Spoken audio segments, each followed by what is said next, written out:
เพิ่นถ่วนหม้อใหญ่พี่น้องแกงหน่อไม้มื้อนี้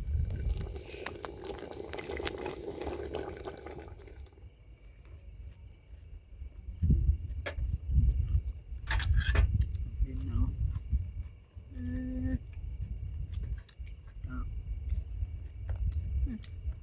เข้ากัน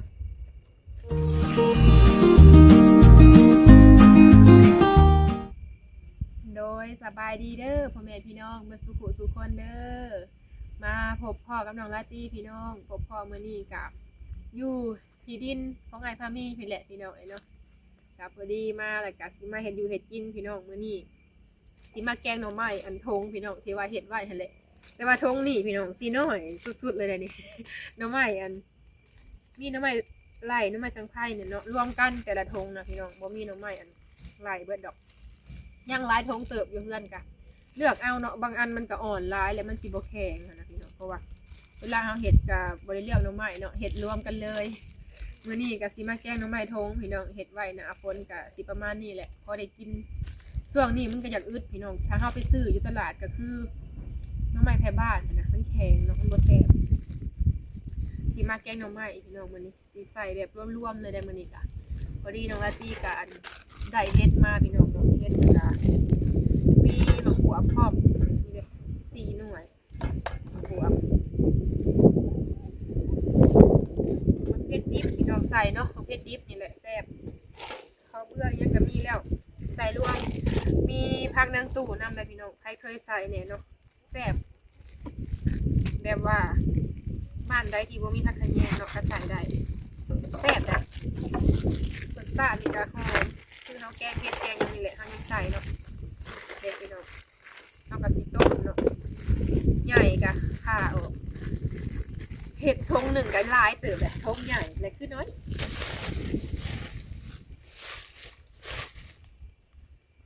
มีแต่อันใหญ่ๆน้องกะตีเห็ดพี่น้องผ่าเนาะ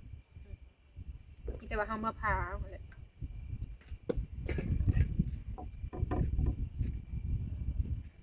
แต่ว่าความจริงเป็นหมักตอนใหญ่เลยแต่อย่างมันมันมีโบอันจืดเนาะก็เลยซื้อมาใส่ตอนนิดหน่อยอะ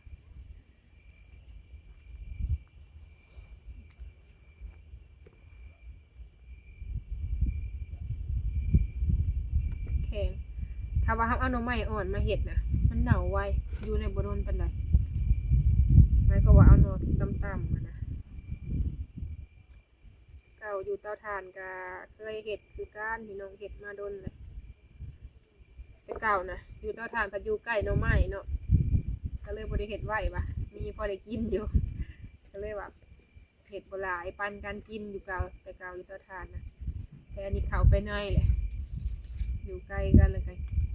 บ่ค่อยมีคนปันใดพี่น้องมาแกงหน่อไม้ทงได้มือเขาก็มาผ่าแบบนี้ก่อนจะเอาไปต้มเนาะแล้วก็แกงถ้าบ่ยังให้มีอันรสชาติแบบสมเลยก็คือต้มลายน้ำเอามันก็สิคือหน่อไม้อันสดแล้วก็คือหน่อไม้ธรรมชาติเลยเนาะ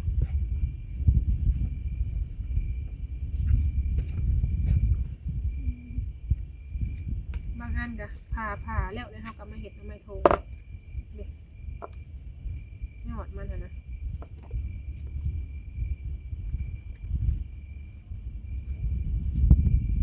พอได้กิน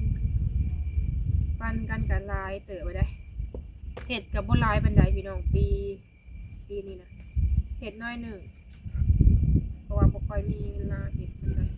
เกลือชีถึงเกลือชียังกัดด้นเนาะเขาเรียกว่าเห็ดบ่ลาย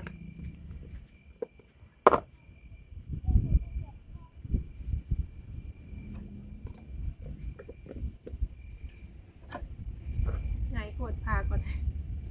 หนาวนะพี่น้องบรรยากาศมื้อนี้นะนุ่งแสนเห็ดยาวเพื่อเห็ดกินแล้วก็คือสีห่อนอยู่ดอกยิงไพ่ไปน้ำเอาผ่าแล้วก็สิได้ร้ายประมาณนี้เลยพี่น้องร้ายเติมตัวไอเก่งคนก็เอาน้ำมาให้เลยจะสิเอาน้ำมาให้ล่างนี่เดียวตัดเลยบอกนี่คือจ้าบวยผดผักเลยสบายดีเด้อพี่น้องเด้อเลยจ้าบวยมาให้เด้อเป็นเอาแนวอันล่างมาให้เลยจะต้องย่างไปเนาะล่างอันนี้เลย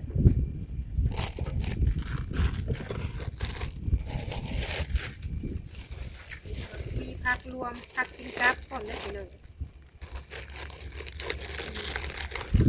เฮ็ดอีกอะข้างล่างเรียนไว้ก่อนครับอุ้ยปิ้วนี่เขาลากน้ำมีแต่เขาสิหายเจ้าไปใส่นะครับสิล่างกันเฮ็ดต่อเนาะสิหายเจ้าไปใส่หมอเลยเดินออกมา ล่างเลย ลากไปเขาอนุญาตแบบใส่มือนะพี่น้องเขาว่ามันจังเงินสะอาดเนาะแต่กระสิบมีความสมบันไดต้องล่างคัก ใส่ไปโคบเลย ๆปิดก่อนก็ได้ว้าถักอะไรน้องใหม่นะพี่น้องเบิ่งไปเบิ่งมาคือน้องใหม่สดนี่แหละ ว้าเฮ็ดงามแท้ เมนเดี๋ยวใส่น้องใหม่นั่น ผักเองเนาะ มีหมูปิ้งพ่อแม่มีซีนแห้งอยู่ละสิปิ้งให้กิน ดี ไม่อยากให้เพิ่นกินลายพี่น้องเพราะว่าบางมื้อนะกินข้าวบ่ตรงเวลาจักมื้อ ออกกินน้ำในจัด2-3 คำ ไม่อยากให้กินนะ กิน2-3 คำว่ะ เนาะเห็นพักนี่ก็ได้อย่าง ของแซ่บแต่เนาะ ผักหนอก ผักหนอกเลยพี่น้องใครเคยกินกับ อันแกงหน่อไม้เนี่ยเนาะ แกงหน่อไม้นะสิมีผักหนอกแล้วก็ผักหยังก็ผักแหวน แม่นบ่ เข้ากันเลย อ่ะเอาไปใส่เลย ผักหนอกนี่ก็เข้า เสิร์ฟน้ำแล้วก็ใส่หม้อเลยน้ำไม่ทงบ่ช่วงนี้นะบ่แม่นทง15ผู้บ่ ให้เพิ่นเฮ็ดให้เพิ่นห้อยขายอยู่ได้ แม่นทง10,000 แล้วมันพันห้าง เพราะว่ามันเป็นช่วงยามเบิดหน่อไม้เลยเด้ มีขายมาตรงมันน่าจะเรียกแต่การ แกงหน่อไม้นะพี่น้องใส่เห็ดหูหนูก็แซ่บนี่เฮาก็สิใส่แบบนี้แล้วก็ล้างน้ำไว้เพื่อเฮาสิได้แกงกะพอดีเลยจะให้สะอาดผักก็ใส่อันน้ำเกลือ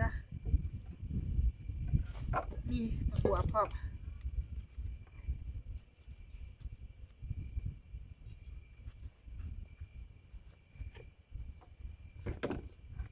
บวบแรกในยามนี้นะเพราะว่าเบิดอันนั้นแหละเบิดฝนเลย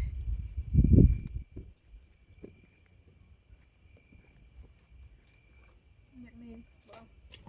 ให้กระดูกหักกระแทกโอ้โห ใส่อันบวบเมนใส่ไฟ จุดในจานใส่ เมนเดี๋ยวสิได้ ตาหม้อ อัดเลยบัดนี้ ยังโอ้หลายสิบ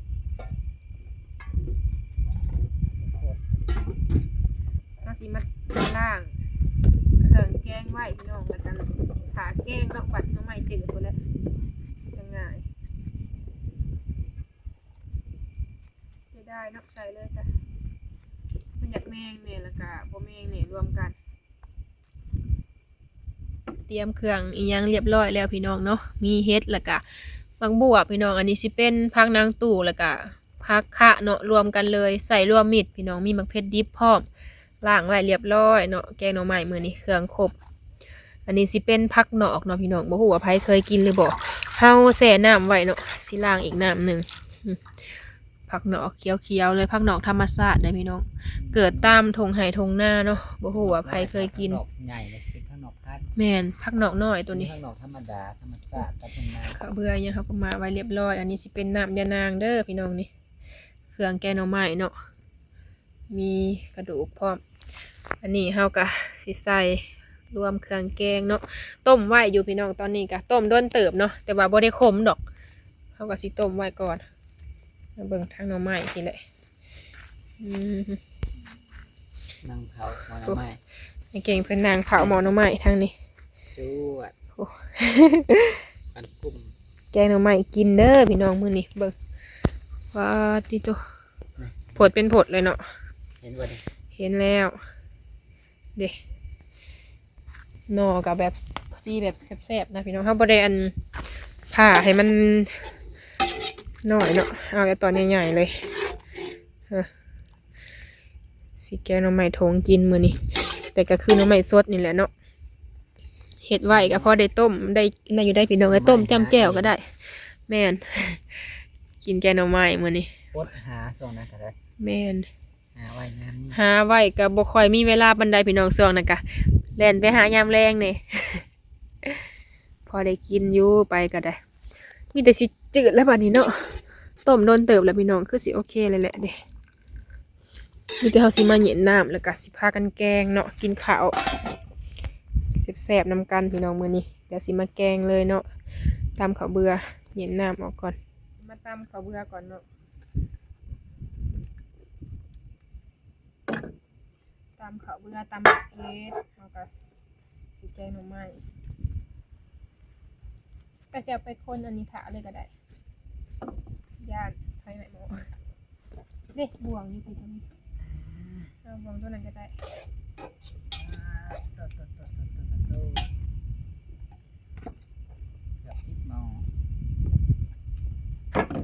ตำมะเขือดิบกับมันเขาเพื่อใส่กัน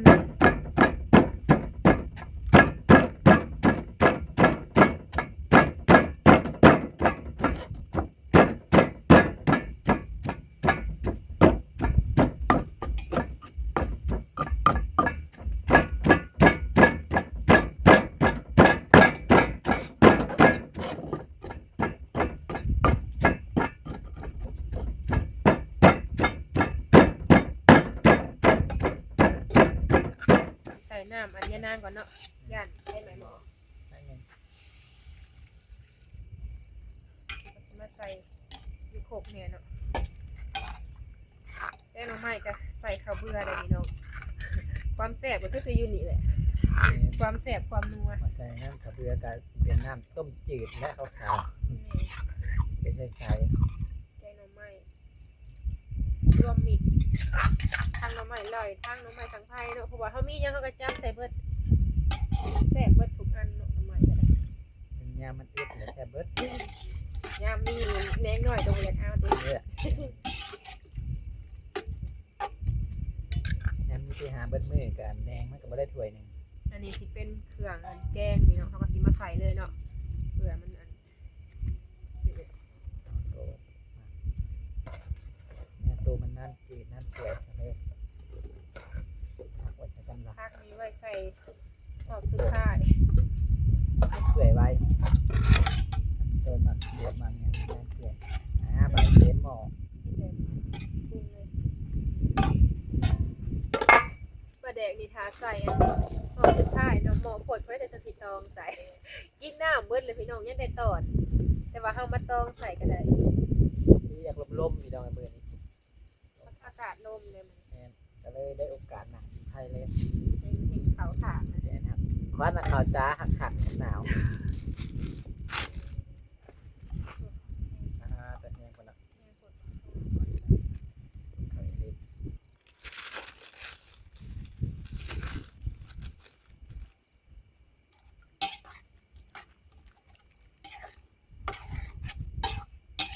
อยากให้ไม้กระเบือก็เป็น เดือดก่อน เดี๋ยวจะเป็นแป้งนัวขาดบ่ได้เลย อบสุรส โอ้โหเป็นโทษบ่ขาดบ่ได้ได้แป้งนัวนี่ความแซ่บมันนี่แหละบวงหน่อยกับบ่ได้ใส่ในใส่นิดๆหน่อยๆใส่หน่อยก็แซ่บน้อยเห็นว่าใส่หลายก็แซ่บ ใส่หลายคงหล่นอันตรายเพิ่นว่า แอกแมนนี่บอลเข้ากับโบฮูอันนี้แต่ผมว่าจากเป็นเห็ดมาจากเนี่ยเห็ดมันโฆษณาบางยี่ห้อคือว่าเห็ดมาจากมันต้นวะมันสับปะหลัง มันสับปะหลังเหรอถ้าอยู่ข้างอันนี้กิน2คนคือเต็มหม้อแท้มาได้พี่น้องเด้อแกงหน่อไม้ฮ้อนๆ ฮอนมาอื่นเมื่อไรเนี่ย กับบรรยากาศอันหนาวๆเนาะเขากันดีนี่แต่ว่าเขาถ่าให้ผดผู้แหละจังสีใส่ปลาแดกเนาะต้องใส่เพราะว่ากินน้ำปลาแดกเมื่อไรยังแต่ตอนเตรียมแล้วตองมาเรียบร้อยอันนี้นะขาใส่อันบาสุดท้ายพี่น้องพี่น้องผดเลยถ้าก็ใส่ปลาแดกแล้วเนาะเสียงผดเนี่ยก็แซ่บพี่น้องมือนี้นะรวมมิดเลยแกงหน่อไม้มือนี้โอ้ไอ้ผลถวดหม้อใหญ่พี่น้องแกงหน่อไม้มือนี้ สิมาใส่อัน ผักนางตู่แล้วก็ผักข่าพี่น้องรวมกันเลยของแซ่บเลยนี่ความหอมความแซ่บอยู่นี่เลย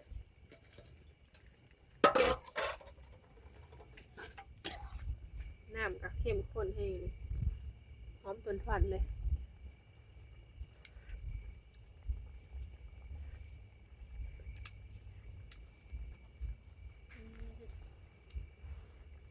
ใส่เท่าเดียวแซ่บเลยใส่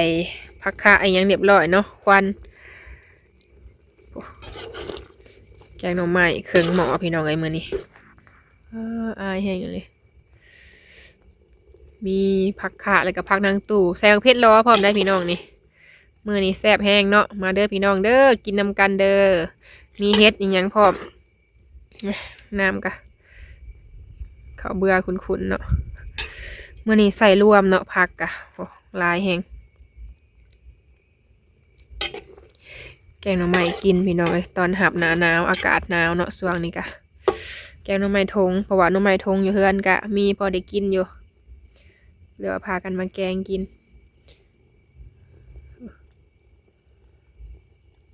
ไปพี่น้องบัดนี้ไปกินข้าวนำกันพี่นาสิโปงไปตักเลยบัดนี้เนาะตักแกงหน่อไม้แล้วก่อนจะสิปูสะอาดสินั่งกินอยู่นอกเลยเนาะจังบรรยากาศดีพี่น้องแกงหน่อไม้ตักสวดถวยแล้วเนาะ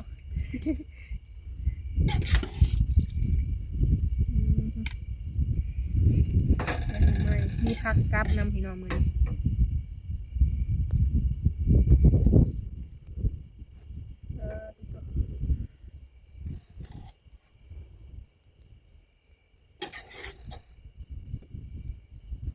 มาเด้อพี่น้องเด้อกินข้าวนำกันเด้อแกงหน่อไม้เด้อพี่น้องเด้อเต็มถ้วยอันนี้สิเป็นปิ้งซีนหมูพี่น้องเห็ดไว้กินอะไรเนาะเพราะว่าแห้งหมู แมนตากไว้เทิงหลังคางามเนาะสีสัน2แบบได้นี่มาปิ้งไว้พี่น้องมื้อนี้มีผักกับน้ำผักหนอกพี่น้องใครเคยกินเนี่ยกับแกงหน่อไม้เนาะข้าวกันดีบ่มีน้ำผักแฟนบ่มีเนาะยามนี่กะเพราะว่าน้ำตรงหน้าก็แห้งเลยผักหน่อยนี่สิบ่มีเนี่ยคือกันมันอึดเนาะเป็นน้ำบางบ่อนพี่น้องดิบวงเจ้าค่ะน้ำลายใบถาอะไรทางนี้กะอยาก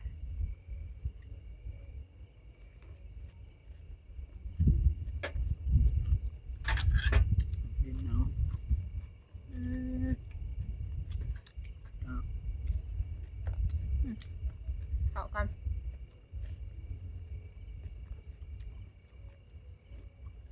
มันหยวกบ่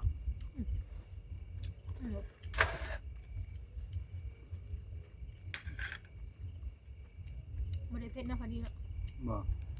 บวกหวานเนาะเนี่ยแซ่บเลย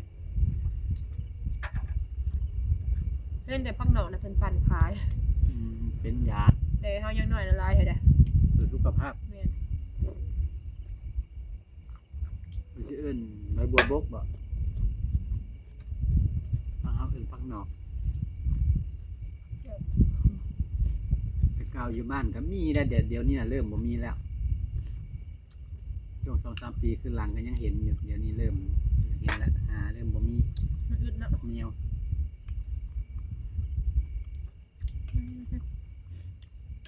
ตักเต็มถ้วยพี่น้องเลยพักกะหอมๆไปใส่ผักรวมมือนี่นะโดนจังกินเท่านึงช่วงนี้เนาะแกงหน่อไม้มันอยากอึดเลยยากแน่มีแต่หน่อไม้ทงนะบัดนี้จะแซ่บคือกันเลยกินอะไรเนาะบัดนี้บ่ได้กำลังว่าสิเอาข้าวเลยอีตูบ่แม่นแซ่บได้ปะอีตู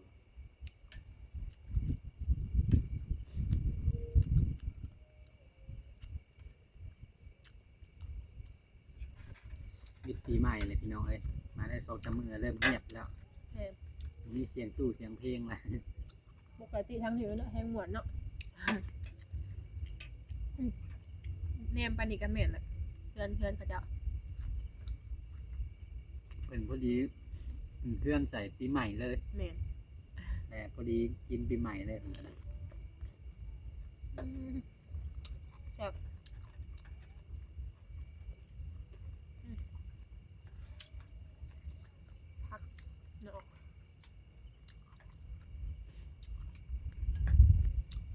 วกบอีหยังก็แซ่บเนาะ เข้ากันแล้วครับจบ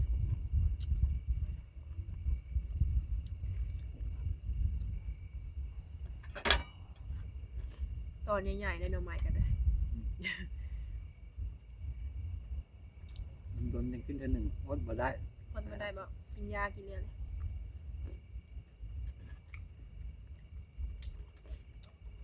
ท่านเคยกินนะ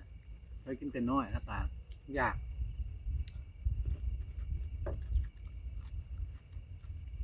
เอาหูรสชาติมันได้ว่ามันเป็นอะไรเคยกินนะ แซ่บ อย่างแล้ว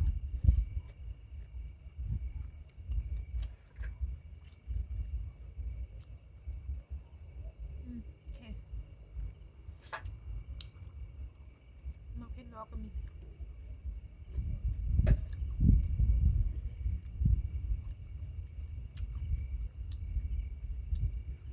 บัดดึกมาเลยเงียบเนาะลมๆนะหน่อไม้เลย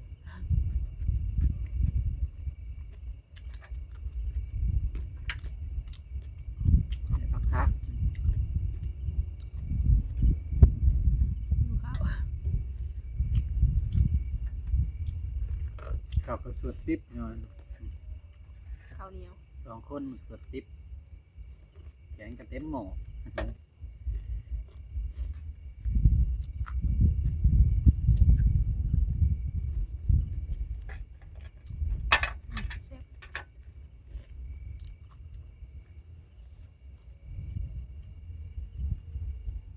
พากันเห็ดกินแล้วกันทุก7 โมงแรงเลยเห็ดจะขับ8 โมงเลย เราเห็นแล้วเนาะกระดูกก็มีเห็นนะ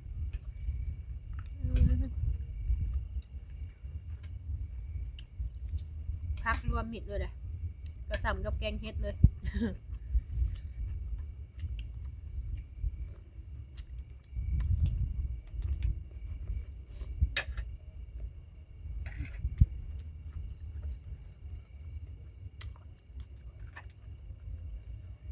อาหารพี่น้องเอ้ยกันแนวนี้แหละ อาหารธรรมชาติเลยเดี๋ยวนี้ แน่น แกงใส่อันกระปูแดงอีกอย่างแห้งแซ่ จะ บ ให้กินแบบว่าขม5 โมงนี่หายาก บ่ค่อย เบิ มี ด เล ตัวย อย่างแต่แบบอันนี้กินอันหนึ่งแล้วก็อันหนึ่งเลย บ้านเฮาน่ะสิประมาณนี้กับบ่ได้ประหยัดได้พี่น้องมื้อหนึ่งกะกินหลายอย่างเลยล่ะ แต่ว่ามันก็บ่คือกันเนาะทาง มันสิบ่เป็นแบบว่า มันสิได้กินแต่ละคาบทำอันมันสิบ่มาร่วมกัน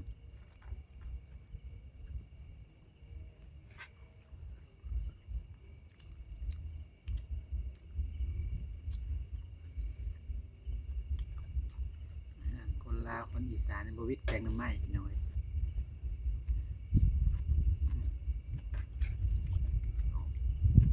ไม่อยู่ใจกันยังอยากเลยค่ะ เลยขึ้นเลย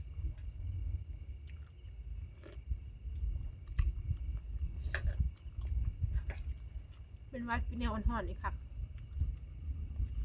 ว่าพักก็กินหลายเนาะเลือกบกลง เบิดผักนี่ กินแซ่บ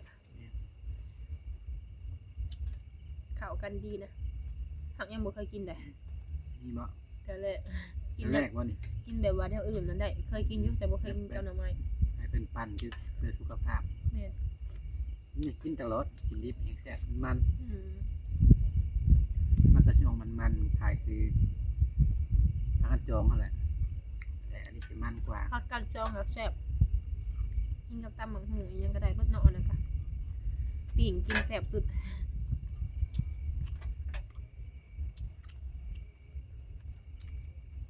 สุดเนาะ